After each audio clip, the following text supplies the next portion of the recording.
Alors, pour introduire la méditation d'aujourd'hui, on va faire 4 lectures.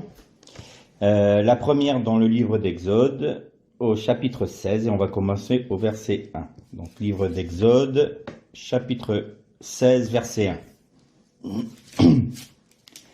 Toute la communauté des Israélites partit d'Élim pour arriver au désert de Sin, qui est entre Élim et le Sinaï, le 15e jour du second mois après leur sortie du pays d'Égypte. Alors toute la communauté des Israélites murmura dans le désert contre Moïse et Aaron. Les Israélites leur dirent : « Que nous sommes-nous morts par la main de l'Éternel dans le pays d'Égypte, quand nous étions assis près des marmites de viande, quand nous mangions du pain à satiété ? Car vous nous avez fait venir dans ce désert pour faire mourir de faim toute cette assemblée. » L'Éternel dit à Moïse : « Je vais faire pleuvoir pour vous du pain du haut du ciel. Le peuple sortira et en recueillera jour par jour. La quantité nécessaire, ainsi je le mettrai à l'épreuve et je verrai s'il marche ou non selon ma loi. Le 6e jour, lorsqu'ils prépareront ce qu'ils auront apporté, il y aura 2 fois plus que ce qu'ils récoltent chaque jour. » Moïse et Aaron dirent à toutes les Israélites : « Ce soir, vous reconnaîtrez que c'est l'Éternel qui vous a fait sortir du pays d'Égypte. Et au matin, vous verrez la gloire de l'Éternel, parce qu'il a entendu vos murmures contre l'Éternel. Car que sommes-nous pour que vous murmuriez contre nous ?» La deuxième lecture, elle sera toujours dans les livres d'Exode, au chapitre 17, et pareil, nous allons commencer au verset 1. Toute la communauté des Israélites partirent du désert de Sin, selon l'ordre de l'Éternel. Pour leur départ, ils campèrent à Réphidim. Il n'y avait point d'eau à boire pour le peuple. Alors le peuple entra en contestation avec Moïse. Ils dirent : « Donnez-nous de l'eau à boire. » Moïse leur répondit : « Pourquoi entrez-vous en contestation avec moi ? Pourquoi tentez-vous l'Éternel ? » Le peuple était là, pressé par la soif, et le peuple murmurait contre Moïse. Il disait : « Pourquoi nous as-tu fait monter hors d'Égypte pour que nous faire mourir de soif, moi, mes fils et mes troupeaux ?» Moïse cria à l'Éternel en disant : « Que ferai-je pour ce peuple ? Encore un peu, et ils me lapideront. » L'Éternel dit à Moïse : « Passe devant le peuple et prends avec toi les anciens d'Israël. Prends aussi dans ta main ton bâton avec lequel tu as frappé le Nil, et tu t'avanceras. Me voici, je me tiens là devant toi, sur le rocher en Horeb. Tu frapperas le rocher, et il sortira de l'eau, et le peuple boira. » Moïse fit ainsi aux yeux des anciens d'Israël. Il appela ce lieu le nom de Massa et Mériba, parce que les Israélites avaient contesté, et parce qu'ils avaient tenté l'Éternel en disant : « L'Éternel est-il au milieu de nous, oui ou non ?» Troisième lecture, nous la ferons dans le livre des Nombres, au chapitre 20. Et là, pareil, au premier verset. Nombres, chapitre 20, verset 1er.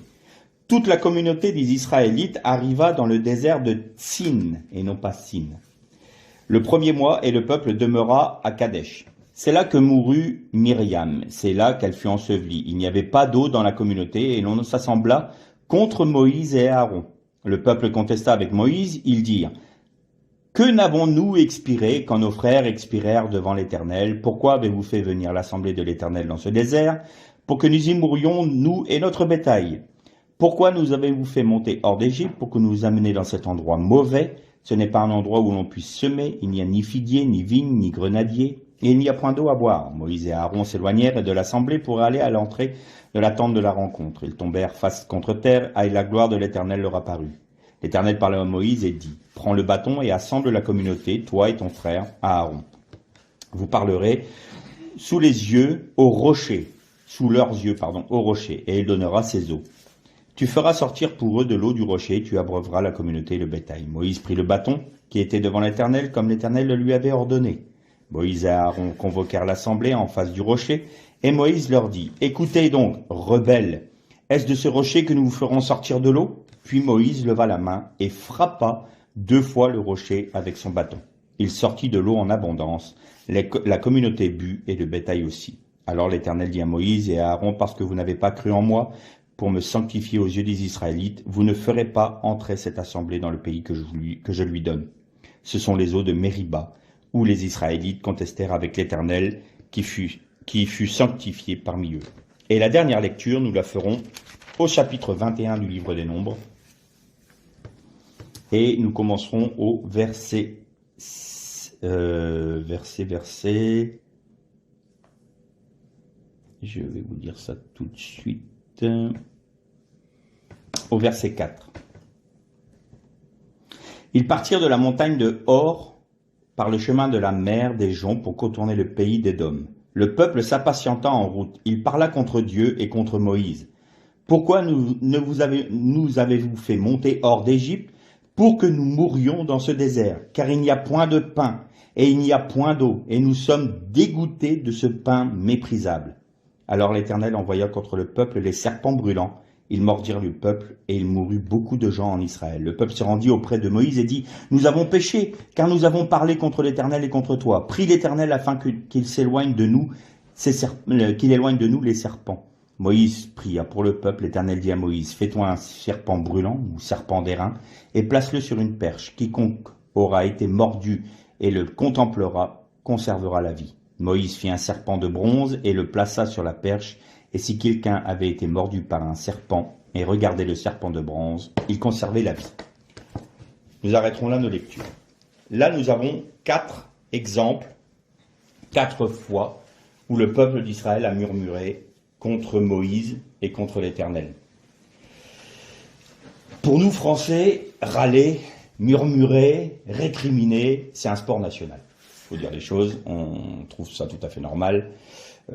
Bien qu'on se soit un peu assagi, je trouve, ces derniers temps, on est un peu des agneaux obéissants plutôt que un peuple récriminant. Mais bon, c'est dans la culture française de râler. Aujourd'hui, je voudrais qu'on médite quelques instants ensemble sur le fait quelles sont les conséquences spirituelles de nos murmures, de nos récriminations contre Dieu et contre des frères, même parfois, contre des circonstances, et donc les conséquences, mais aussi l'origine de nos murmures. Tout cela, ça vient. Et donc, le premier texte que nous avons lu, on va prendre donc comme exemple Israël, parce que ça nous sert d'exemple, nous dit Paul, tout ce qui s'est passé et tout ce qui a été rapporté dans la Torah nous sert d'exemple. Les Israélites sont à peine sortis d'Égypte. En Égypte, ils avaient la servitude. Égypte, c'est Misraïm. Misraïm, ça veut dire, ça vient de Sraï. Misraïm, ça veut dire étriqué. C'est-à-dire qu'ils étaient enserrés, enfermés, dans un endroit resserré. C'est-à-dire qu'ils étaient sous l'esclavage des Égyptiens. Et donc, en sortant du pays d'Égypte, là où, même en étant sous la servitude de Pharaon, ils avaient à manger, ils avaient du pain et de la viande. Et en sortant de la mer Rouge, c'est toujours la même chose. Ils reçoivent des grâces, et tout de suite après, quand la première difficulté arrive, là, ils murmurent. Mais nous voyons dans ce passage-là que Dieu va accepter leurs murmures. Il ne va pas accepter dans l'absolu en disant que c'est une bonne chose, mais on va dire qu'il va tolérer leurs murmures. Pourquoi ? Parce qu'ils sont sortis de l'esclavage. Ils sont à peine sortis de l'esclavage. Et ils ne savent pas encore comment l'Éternel va les conduire dans le désert. Quel est le but de l'Éternel ? Et même leur position, c'est celle-ci, de dire, mais attends, on sait que l'Éternel nous a sortis du pays d'Égypte, on a vu la mer se séparer, on a vu le peuple traverser la mer, et on a vu la mer se refermer sur l'armée de Pharaon. Donc, indéniablement, c'est l'Éternel qui nous a délivrés des Égyptiens. Mais peut-il encore s'occuper de nous dans le futur? Et là, on peut retransposer dans la vie chrétienne. Merci Seigneur, tu nous as délivrés de notre péché. Tu nous as sauvés. Mais, au tout début de notre marche chrétienne, est-ce que le Seigneur va s'occuper vraiment de nous? Est-ce qu'il va s'occuper des moindres détails de notre vie? Est-ce qu'il est vraiment là pour m'aider dans les moindres petites difficultés que je vais rencontrer? Je ne sais pas. Et donc, quand nous faisons face aux difficultés à peine converties, à peine sorties d'Égypte, à peine sortis, comme le peuple d'Israël, à peine sorti de l'esclavage, eh bien, on murmure, on dit, mais attends, qu'est-ce qui se passe? Quand j'étais dans le monde, j'avais des affinités avec des personnes, j'avais des personnes avec qui j'ai coupé les ponts parce que n'étaient pas forcément de bonne influence sur moi, ou j'ai quitté un travail, ou j'ai quitté certaines choses qui me satisfaisaient, j'ai renoncé à ces choses-là, et j'avais un apport pour moi, ça me faisait du bien, ça m'apportait quelque chose de bien, même si j'étais sous la condamnation. Et là aujourd'hui, que j'ai renoncé à toutes ces choses, ben, qu'est-ce qui va satisfaire mon âme? Qu'est-ce qui va satisfaire mon être? Qu'est-ce qui va me satisfaire moi? Et donc on récrimine, on dit, ben, Seigneur, je comprends pas, hein, moi j'ai tout perdu, j'ai tout accepté pour toi. On croit qu'on a tout accepté. Mais dans ce moment-là, on dit, moi j'ai abandonné telle et telle chose. J'ai accepté de te suivre et puis maintenant, ben, je me retrouve dans la difficulté. Que vas-tu faire? Et là, le Seigneur ne nous condamne pas, le Seigneur ne nous dit rien du tout. Il dit simplement à Moïse, attends, dis au peuple d'Israël que demain, je leur donnerai du pain et ils auront même de la viande. Parce qu'un peu plus loin, il y avait le texte avec les cailles et tout ça. Et donc, ça sera du pain, c'est-à-dire que ce qui satisfaisait ton âme irrégénérée, moi, je vais satisfaire ton esprit qui nourrira ton âme. C'est-à-dire que tu vas recevoir une nourriture spirituelle qui elle-même nourrira ton âme et la régénérera. Tandis que tu t'es été habitué en Égypte ou dans le monde, si on retranspose, à nourrir ton âme et bien souvent à nourrir ton âme à travers même ton corps. C'est-à-dire assouvir toutes tes pulsions, assouvir toutes tes envies, assouvir tous tes fantasmes, voilà, tout ce que tu pouvais faire. Et là, je vais te faire aller dans une autre dimension. Je te fais rentrer dans une autre dimension. Tu abandonnes ce qui va nourrir ton âme directement et même à travers ton corps, et tu vas nourrir ton âme et ton corps à travers mon esprit. C'est ça en substance que disait le Seigneur.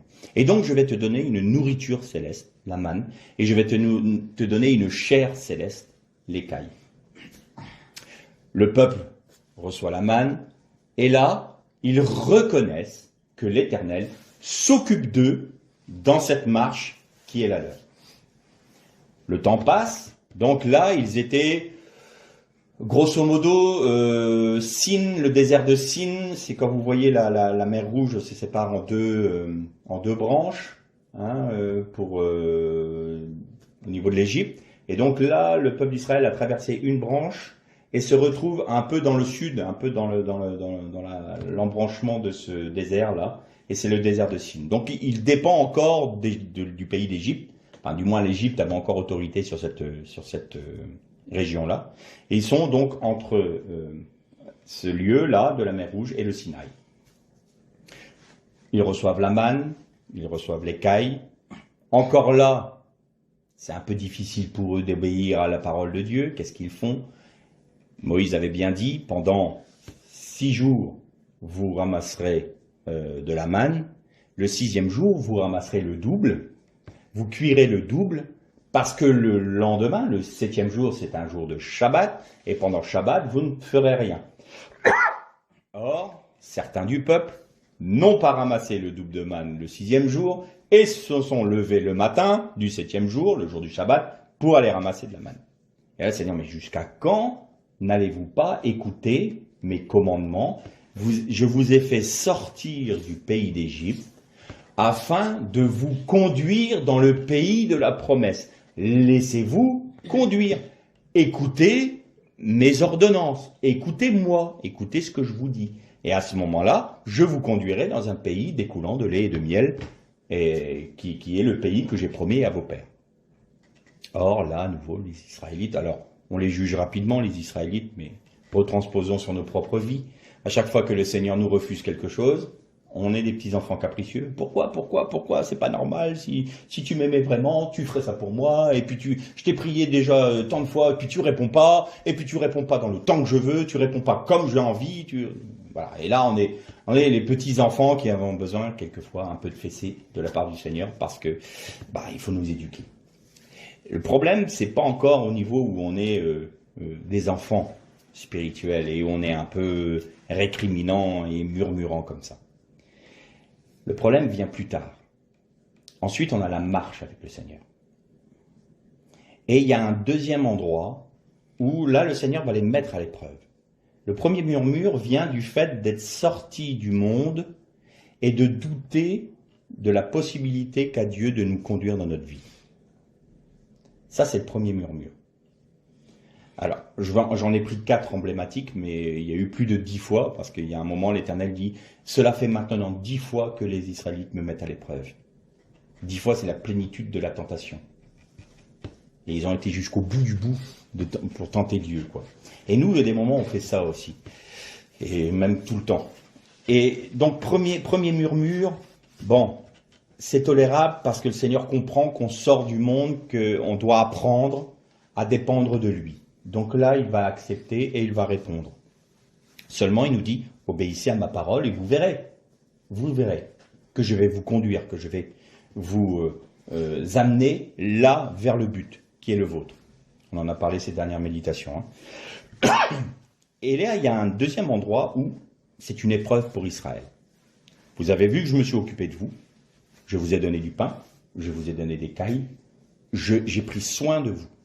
Vous ne pouvez plus le nier. Non seulement je vous ai sorti du pays d'Égypte, j'ai ouvert la mer Rouge pour vous, j'ai détruit l'armée du Pharaon qui était contre vous, et en plus, je vous ai donné ce dont vous aviez besoin pour vivre dans le désert. Donc vous savez. Maintenant, Seigneur, est-ce que vous avez appris la leçon? Est-ce que vous reconnaissez la leçon? Et là, on arrive à notre deuxième lecture. Ils arrivent à un endroit, toujours dans le désert de Tsin, au départ du désert de Tsin, pour aller vers Rephidim, donc ils commencent à monter vers le nord. Et là, pas d'eau. Première chose que font les Israélites, « Seigneur, ô Éternel, veux-tu nous donner de l'eau? Nous avons appris que nous pouvions dépendre de toi, nous attendons donc de toi le secours. Que ton nom soit glorifié. » Non. Il murmure à nouveau. « Que nous avez-nous amenés dans le désert, disent-ils à Moïse, pour que nous mourions dans ce désert, on n'aurait pas pu mourir en Égypte. » Et allez, on regrette l'Égypte, alors qu'ils viennent d'avoir la manne, ils viennent d'avoir les cailles. Ils savent que Dieu s'occupe d'eux depuis, parce que ça s'est pas fait en 2 jours, là, hein, entre les deux murmures, il y a eu des mois qui se sont passés. Et tous les matins, ils avaient la manne. Ces gens-là étaient en train encore de râler, de murmurer, alors que le matin même, ils avaient été ramasser la manne. Le miracle quotidien de Dieu était là. Ah non, le Seigneur ne va pas nous donner de l'eau, évidemment, comme d'habitude. Hein, Seigneur, quand je te demande quelque chose, tu ne me réponds pas. Le mot murmure, en hébreu, c'est teluna. Teluna a pour racine loun. Loun, ça veut dire littéralement s'installer, demeurer, passer la nuit. Voilà, ça va. Quand il dit et la troupe de David passa la nuit, c'est loun. Donc teluna, veut dire en substance demeurer dans un état. Et en l'occurrence, là, c'est demeurer dans un état de rébellion. À chaque fois que vous voyez, et le peuple murmura, c'est et le peuple demeura dans un esprit de rébellion. Donc, la première fois, ils viennent de sortir d'Égypte, bon, on comprend. Maintenant, ils ont commencé à marcher avec le Seigneur.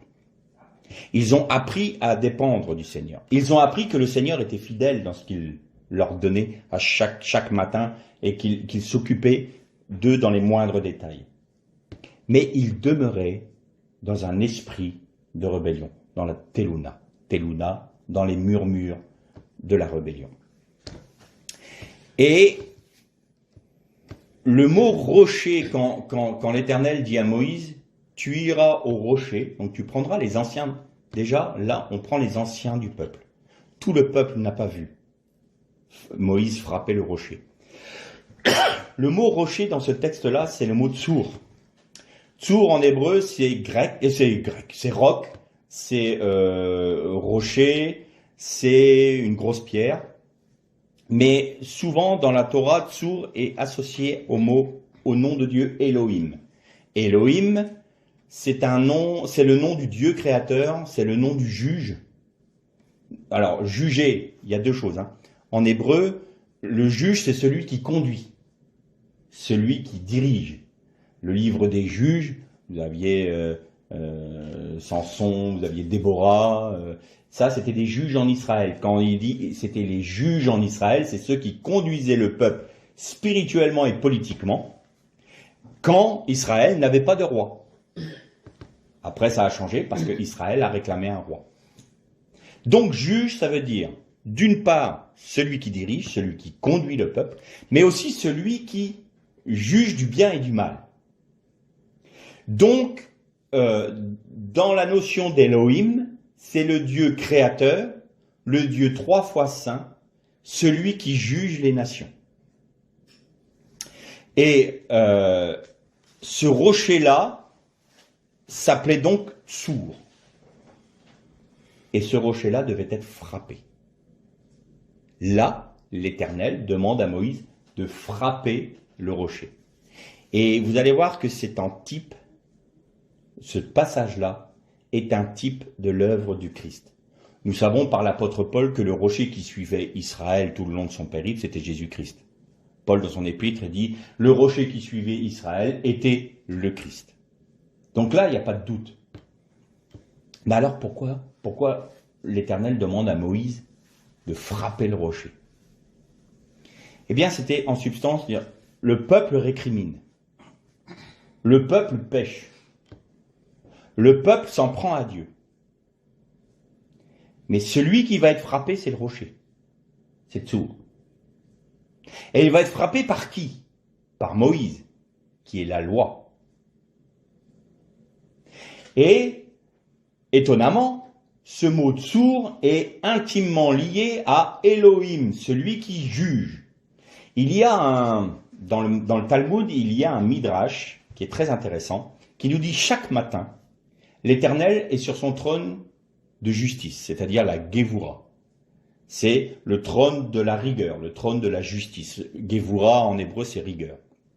Et donc, à cause de sa justice, à cause de sa sainteté, à cause de la rigueur de la loi qu'il s'impose lui-même, parce que Dieu est un Dieu moral, eh bien Dieu prononce un jugement sur l'humanité.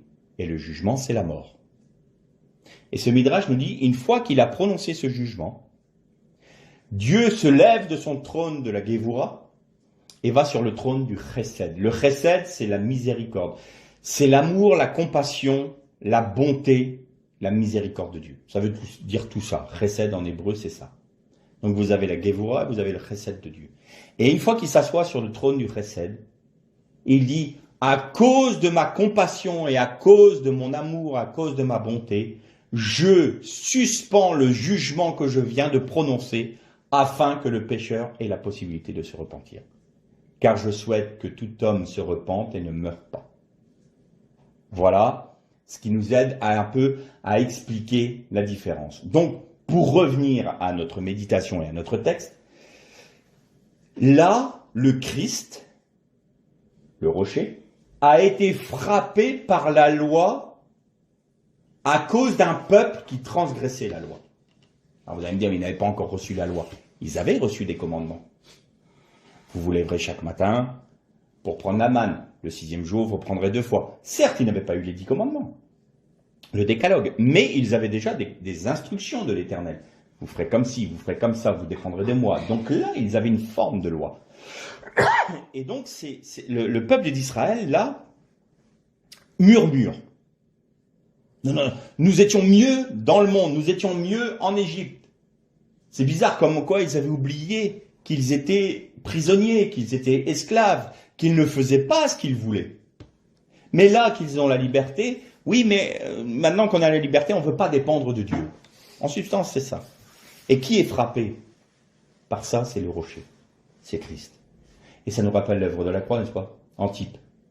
C'est la loi de Dieu qui a frappé le Mashiach, Jésus, sur le bois du calvaire, à cause de nos péchés, de nos récriminations, de nos murmures. C'est lui qui porte le châtiment qui nous revient. Et là, le rocher qui est frappé, c'est ça que ça veut dire. C'est la loi qui frappe le rocher innocent pour un peuple coupable.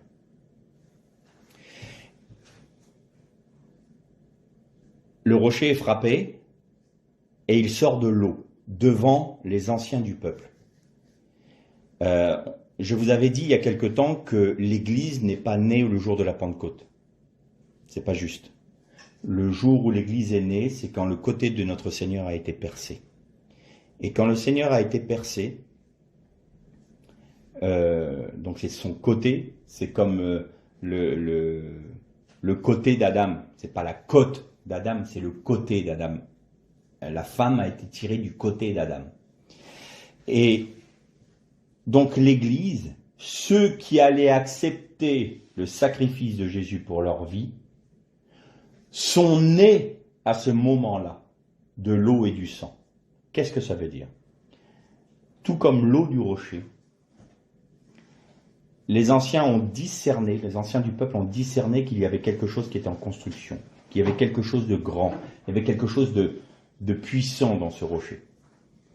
Et quand notre Seigneur a été percé, l'eau est sortie en premier, et ensuite du sang. L'eau nous purifie de nos murmures. Le sang, c'est quoi? Le sang, c'est la vie, c'est l'âme du Christ qui nous est donnée. Quand Adam a été créé, Dieu forma son corps. Et la Bible nous dit, il souffla dans ses narines et il devint une âme vivante. C'est-à-dire que l'âme de l'Adam, c'était dans son sang. L'âme de l'animal est dans son sang. Donc le vecteur de notre âme, c'est notre sang. Jésus purifie nos âmes, purifie notre être. Ce qui sort de lui est pur parce que l'eau est sortie. Ensuite, c'est le sang qui animait la dame. Ce sang-là, c'est le sang du Messie qui vient dans son Église. Et il fallait qu'il ait un souffle de vie. Le souffle de vie qui a été donné au corps qui était son Église à ce moment-là, c'est quand Jésus est venu dans la chambre haute, et la Bible nous dit, il souffla sur les disciples. Recevez le Saint-Esprit, l'Esprit de vie. Et quelque temps après, les langues de feu sont venues, le tremblement de terre, et ils reçurent l'Esprit de Dieu. C'est-à-dire qu'au jour de la Pentecôte, c'est pas l'Église qui est née, c'est l'Église qui est devenue une âme vivante, mais une nouvelle création. Et là, nous pouvons tous comprendre que quand Jésus est mort sur la croix, nous étions en lui, mourant pour nos péchés, et qu'en étant percé par l'impie, qui est le Romain, ce qui est sorti du côté de notre Seigneur, c'est son épouse. C'est nous. Donc nous sommes morts en Christ et nous sommes devenus une nouvelle créature, une nouvelle création qui a pris vie le jour de Pentecôte, mais qui est de l'essence même de notre époux, purifié et vivant de son sang, de son âme et marchant par son esprit. Vous voyez un peu en type ce que ça donne? Mais tout le peuple n'a pas vu cela. Ça nous apprend quoi? Ben, ça nous apprend qu'aujourd'hui, l'Église n'est pas visible. Ça sera la fin. Vous vous rappelez quand j'ai dit que la Nouvelle Jérusalem, qui est l'épouse de l'agneau, descendait d'auprès du Dieu. Elle descendait sur la terre. C'est l'épouse de l'agneau. C'est là qu'elle sera révélée au monde. Aujourd'hui, l'épouse est en construction. Et pourquoi je dis ces choses-là et que c'est très important pour nous? Parce que quand nous prenons la Sainte Seine, nous lisons souvent le texte de Paul aux Corinthiens, celui qui ne discerne pas le corps du Christ. Si nous ne discernons pas que l'Église, elle est issue du côté de son époux, et qu'elle prend ses racines dans le peuple choisi de Dieu, nous ne discernons pas le corps du Christ, le corps de l'épouse de l'agneau. Il nous faut comprendre que cette épouse-là est née du côté de notre Seigneur sur la croix. Et c'est la raison pour laquelle le premier rocher, le Tsour, a été frappé par la loi sur le commandement d'Élohim, le Dieu 3 fois saint. Nous avons fait une troisième lecture. Dans la troisième lecture, ce n'est plus du tout le peuple qui a vécu les 2 premiers murmures qui continue à murmurer. Parce qu'il s'est passé des choses. Il y a eu la loi, le mont Sinaï, il y a eu les commandements, il y a eu le décalogue. Et ils ont continué à pécher à tel point que Dieu a dit, cette génération-là mourra dans le désert. Il y a eu un jugement sur eux, et ils sont tous morts dans le désert. Donc ce sont les enfants de ces personnes-là qui arrivent au désert de Tsin. Donc c'est pas Sin, c'est dans le sud. Et Tsin, c'est au nord de Moab. C'est-à-dire qu'ils étaient à l'entrée du pays de la promesse. Et ils devaient passer par Édom. Et Édom a refusé à Israël de passer sur son territoire. Il dit, si tu passes sur mon territoire, je viendrai avec mes armées combattre contre toi. Et donc ils ont dû faire un détour.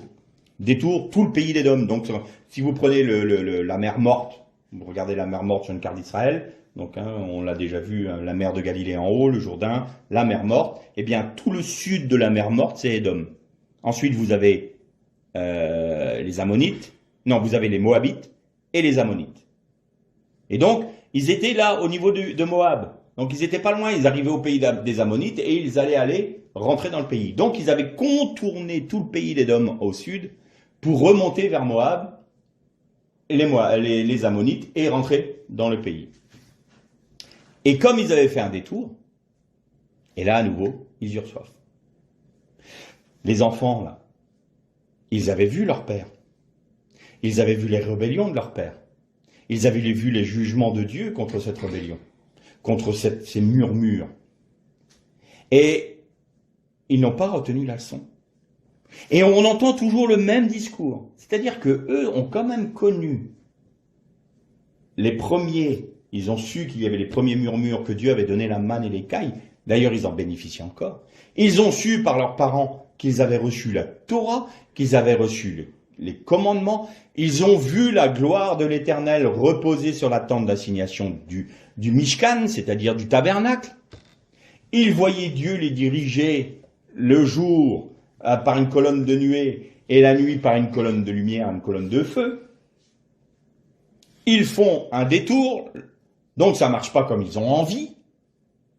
Oh, on aurait préféré traverser Édom et puis on serait arrivé plus vite parce que nous, on veut conquérir le pays, parce qu'on est fatigué, on en a marre du désert. Ça s'entend, hein, ça se comprend. Mais ils ont appris tout ça. Et nous, dans notre marche chrétienne, la vie qui est enfantée en nous, en Jésus-Christ, elle doit grandir, elle doit s'édifier. Plus on marche avec le Seigneur, moins on doit murmurer.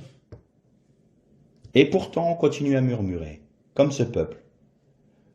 Qu'avons-nous, que ne sommes-nous morts en Égypte? Et à nouveau, la même rengaine. Vous nous avez emmenés dans ce désert pour qu'on y meure. Alors déjà, on ne croit pas que le Seigneur a la capacité de nous amener là où il avait promis de nous amener. Donc, Seigneur, oui, t'as vu comment je suis, t'as vu les épreuves que j'ai, t'as vu ce que je vis, j'accepte la croix dans ma vie, mais regarde ce que ça produit, et j'en ai marre, mais de toute façon, j'arriverai jamais au but, et puis je crois pas que tu feras l'œuvre que tu as, j'y crois pas. Parce que ça ne marche pas comme j'ai envie, pas dans le temps que j'en ai envie, ça se produit pas de la manière dont je l'ai imaginé, donc non, moi je ne crois pas que tu peux amener mon âme au but que tu lui assignes. C'est ça que ça veut dire. Et là, Dieu dit à Moïse, très bien, tu vas assembler tout le peuple. Et tu vas aller avec Aaron, toujours en prenant le bâton de l'autorité, hein, et tu vas aller parler au rocher. Tu parles au rocher, et il vous donnera de l'eau en abondance. Et là, il y a un autre texte qui nous dit que Moïse, avec tous ces murmures, tout ce qu'il avait subi avec le peuple, c'est un peu comme pour Shimshon, il dit, son âme fut rétrécie à mourir. Il a tellement encaissé, et pourtant c'était l'homme le plus patient de la terre, hein, nous dit la Bible. Mais le peuple était allé à un tel degré, ils avaient réussi à user la patience de Moïse. Fallait le faire. Le plus patient du monde, le plus patient de la terre. Ils ont réussi à le saouler. Alors, moi je me permets de juger un peu ces comportements-là, parce que moi je suis le roi des murmures, donc je ne vais pas juger l'un ou l'autre, je suis un champion de toute catégorie là-dedans. Je m'use moi-même, je me saoule moi-même, tellement je suis une raclure à ce niveau-là. Comme ça au moins, je juge personne, je me regarde moi-même, je sais qui je suis. Et maintenant je sais ce que mes murmures produisent, ce que mes récriminations sont, et quelles sont leurs origines, à ma plus grande honte. Et donc il est bon de nourrir les uns et les autres à travers ces expériences-là. Donc, je ne regarde pas avec condescendance ces pauvres Israélites-là, parce que j'aurais peut-être été leur chef, moi, à râler contre Moïse. Donc, j'aurais pris cher. Comme ça, au moins, c'est pas pour dire les uns et les autres, vous êtes des gens qui murmurent, je suis le premier. Donc, je me juge moi-même. Ceci étant dit, je reviens à ma méditation, et là, le Seigneur dit, tu iras parler au rocher. Et bizarrement, là, c'est plus le mot de sourd qui est prononcé. C'est le mot celle-là. C'est là, ça veut dire la même chose, c'est un rocher, une pierre, mais il y a une petite nuance. Ça veut dire une retraite, une haute retraite, une muraille de protection. Ça a cette notion-là. Et bizarrement, c'est là, il est associé au tétragramme. Le tétragramme, c'est le nom de Dieu qui n'est pas prononçable, mais c'est le nom du chesed, de la miséricorde, de la compassion, de l'amour et de la fidélité de Dieu. Ce nom-là, c'est le nom qui a été donné, que portait Jésus, Yeshua. On a médité là-dessus quand la cohorte, excusez-moi, la cohorte romaine est venue dans le jardin pour se saisir de Jésus. Il dit, qui cherchez-vous? Nous recherchons Jésus de Nazareth. Et Jésus répond, je le suis. Et là, vous avez les chefs religieux et la cohorte romaine qui tombent par terre. Ils sont terrassés par le nom. Et ils répètent, qui cherchez-vous? Nous recherchons Yeshua, le Nazaréen. Je le suis. Et c'est ce nom-là que Jésus donne. Et c'est exactement le même nom que prononçait le grand prêtre à Yom Kippour en sortant du lieu du Saint des Saints, où il disait Shalom Aleichem, et il prononçait le tétragramme. Et le peuple tombait à genoux dans l'adoration et la louange. Donc c'est un nom de compassion, d'amour. Vous voyez que ce nom-là, qui n'est pas prononçable, alors non pas qu'il y ait des hiérarchies dans la sainteté des noms de Dieu, ça serait trop grand, mais c'est ce nom-là qui chapeaute l'ensemble des noms de Dieu. C'est véritablement sa nature. La nature de Dieu, c'est l'amour, c'est le chesed. Mais il est juste. Et il ne peut pas faire sans sa justice. Et donc il fallait bien qu'il paye le prix lui-même, en Yeshua, pour satisfaire la Gévoura, la justice, la rigueur de la loi. Mais là, une fois que ça a été accompli, une fois que la Gévoura a été satisfaite, une fois que la rigueur et la justice de Dieu a été satisfaite, il n'est plus besoin de frapper le rocher. Parce que le rocher n'est plus un tsour, c'est un sella, c'est-à-dire c'est une muraille, c'est un lieu de retraite, un lieu où on peut s'abriter. C'est mon rocher sur lequel on peut construire. Comme disait le roi David, il est mon rocher, ma haute retraite. C'est ça, c'est mon sella. Et donc, là, Dieu demande à Moïse de ne plus frapper le rocher. Pourquoi? Parce qu'on ne frappe pas le chesed. On lui parle comme à un ami. Je ne vous appellerai plus serviteur, disait Jésus. Je vous appellerai mes amis. Et un ami parle. Un ami, c'est celui qui va aller au cœur, toucher le cœur de son ami, en disant « je suis ton ami ». Qui es-tu? Apprends-moi, je veux avoir une relation avec toi. Parle au rocher devant le peuple. Et Moïse, qu'est-ce qu'il a fait? Il a frappé 2 fois le rocher. Là. Et nous, quand nous murmurons à ce stade-là, quand nous avons appris à marcher avec le Seigneur, que nous avons vu ses grâces, que nous avons vu qu'il n'a jamais abandonné, il ne nous a jamais abandonné dans nos difficultés, que son œuvre s'accomplit. Même s'il y a des failles dans nos vies, nous ne pouvons pas dire autre chose que oui, le Seigneur agit dans ma vie, je le vois, et ça serait malhonnête de ne pas le reconnaître. Eh bien, quand nous murmurons, nous frappons le rocher, nous frappons le chesed. La première fois, c'est nous récriminons contre les autres. Tel serviteur qui a dit ça, non, moi je ne peux pas être d'accord avec ça. Et on le juge. Vous savez, quand le serpent a dit à la femme, si tu manges de cet arbre-là, de ce fruit-là, vous serez comme des dieux, vous serez des Elohim. Il n'a pas menti, hein. C'est pas là le mensonge. L'homme est devenu un Elohim, un juge. Mais sauf que l'homme n'avait pas mangé l'arbre de la vie avant. C'est-à-dire qu'il n'avait pas reçu l'Esprit de Dieu. Il n'avait pas accepté d'être soumis, d'être nommé par Dieu, d'être soumis à Dieu. Et donc, il a mangé de l'arbre de la connaissance du bien et du mal. Et donc, il s'est senti capable de pouvoir juger ce qui était bien, ce qui était mal. Il est devenu un Elohim. Évidemment, le serpent s'est bien gardé de dire qu'ils allaient mourir en conséquence. Il est là le mensonge. Et il s'est bien gardé de dire à la femme, en faisant cela, et en ayant cette relation avec moi, ma semence d'iniquité, sera en toi, et tu la transmettras à ta postérité. Il s'est bien gardé de dire tout ça. Vous serez comme des dieux.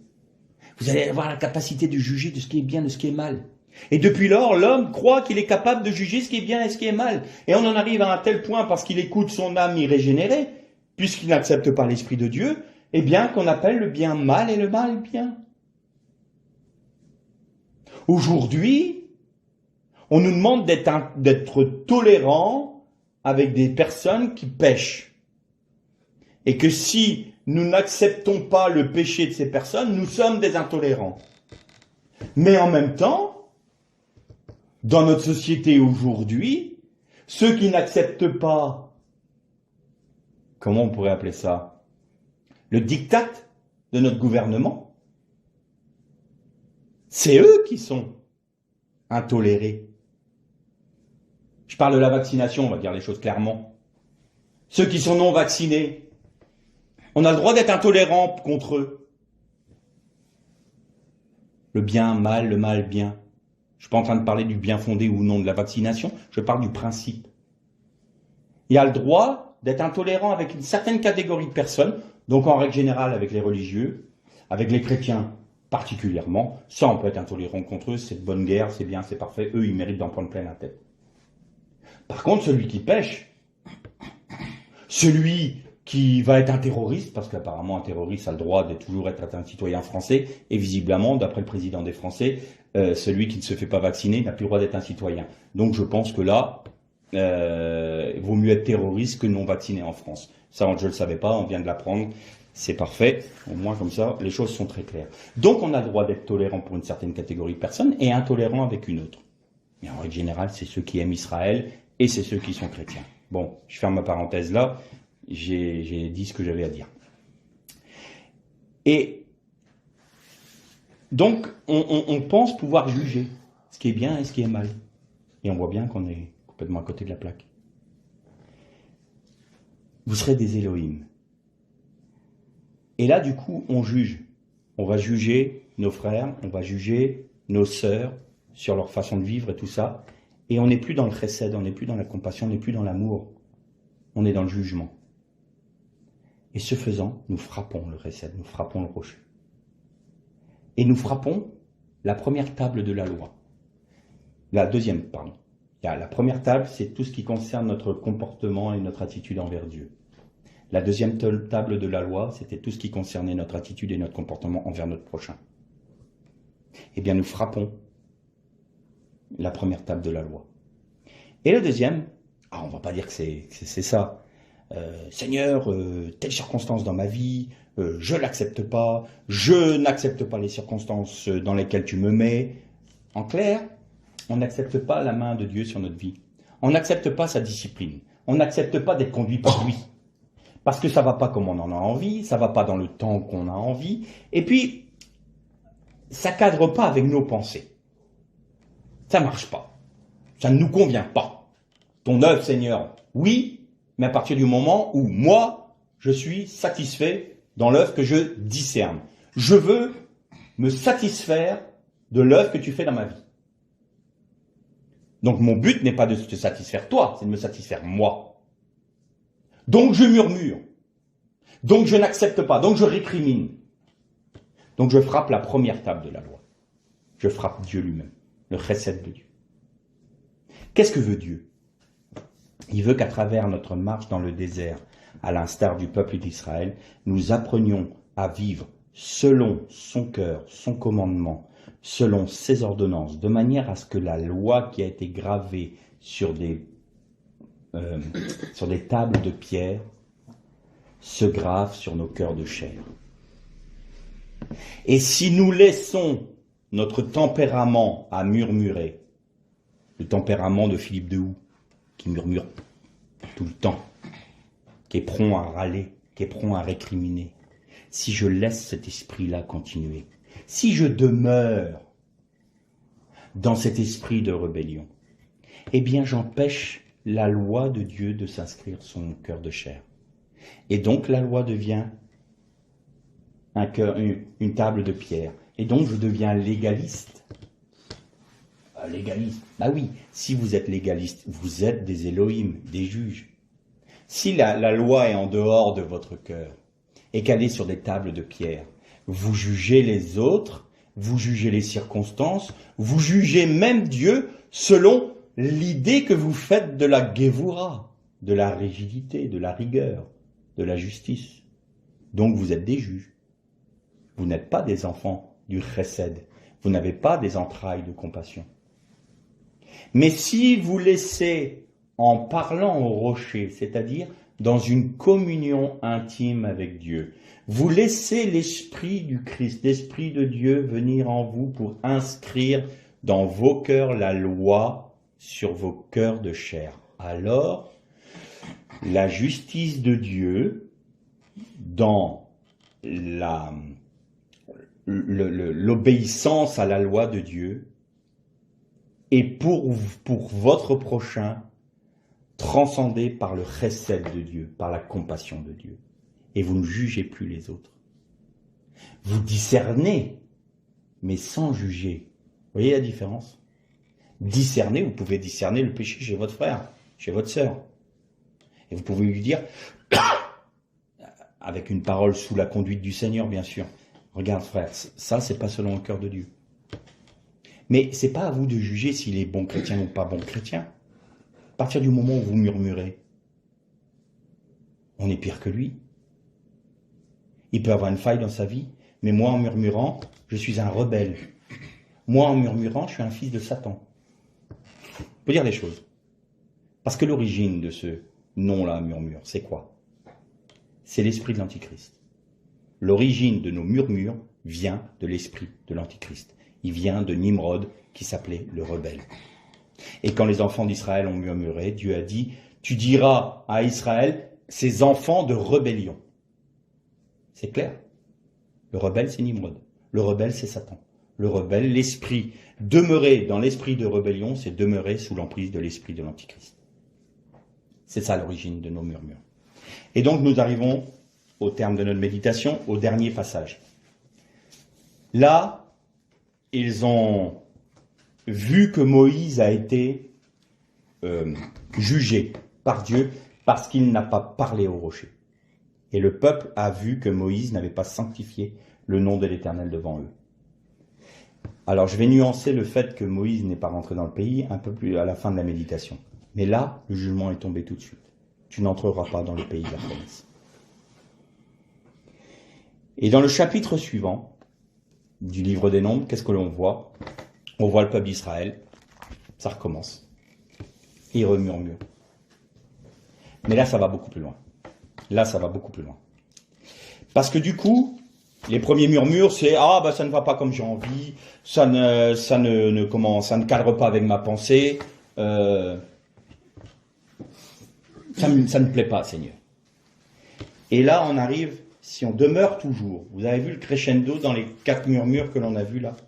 Le premier, c'est parce qu'on vient de sortir d'Égypte, on ne comprend pas. Est-ce que le Seigneur va s'occuper de nous? Ah bah oui, il s'occupe de nous. Bon, on a péché, pardon Seigneur. Puis après, on a quand même vu que le Seigneur nous donnait de la nourriture, il nous s'occupait de nous. Alors on murmure, on n'a pas d'eau, hein, je ne comprends pas, hein, ça me fatigue. Et là, eh bien, il fallait que l'on comprenne qu'on était mort en Christ, que nous sommes ressuscités, nous sommes une nouvelle créature en Christ. Et donc que nous pouvons vivre de cette nature de notre Seigneur, de notre époux.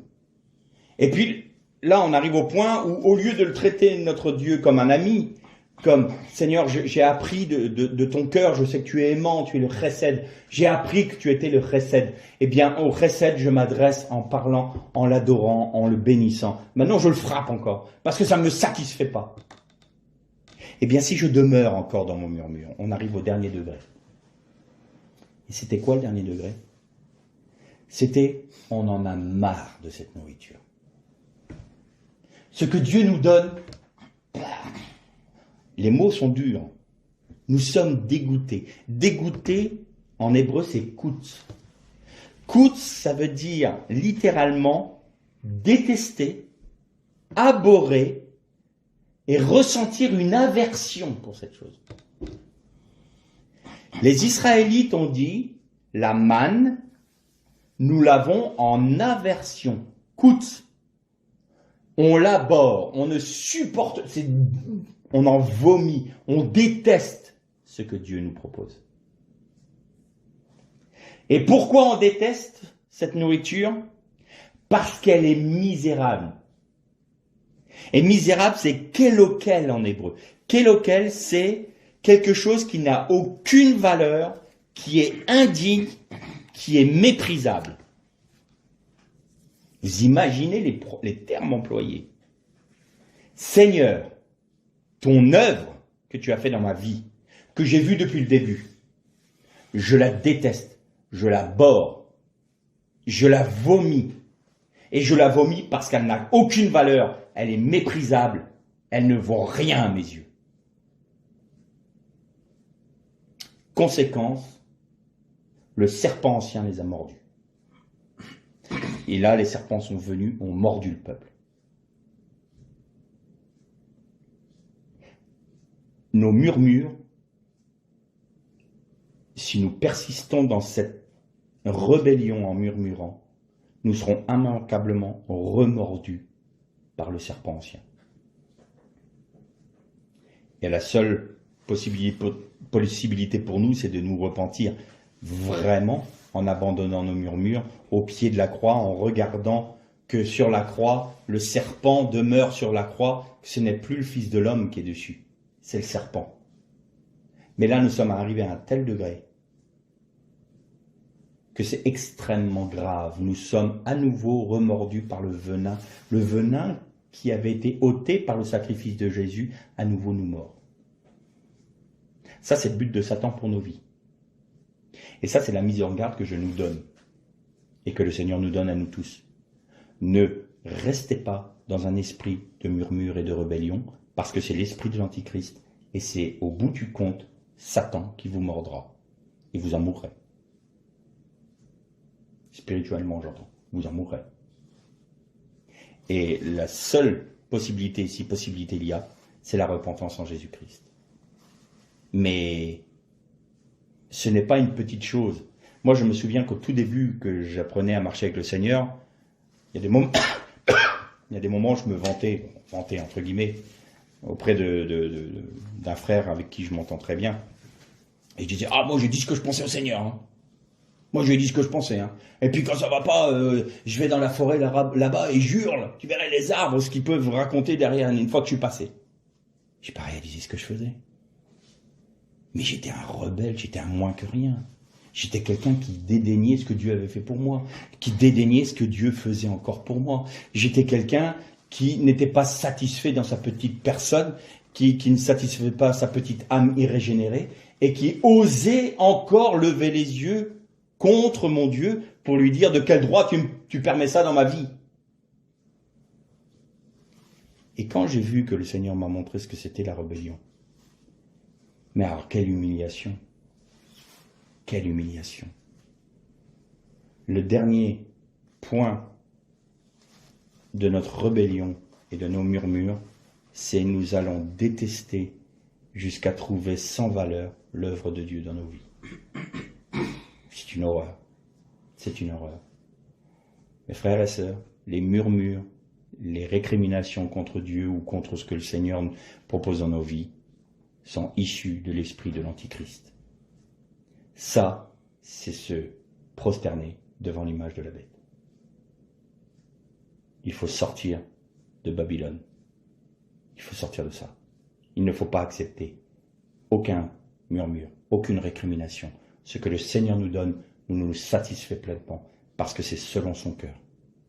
Et ce qu'il faut, c'est rechercher cette communion intime avec le chesed de Dieu, avec cet amour de Dieu, afin que la croix ne soit plus un endroit où nous sommes frappés et mis à mort, mais un endroit de résurrection, un endroit où nous avons la protection du Seigneur contre le serpent ancien, où nous pouvons nous cacher derrière les hautes murailles du chesed, afin que le serpent ne puisse pas nous mordre.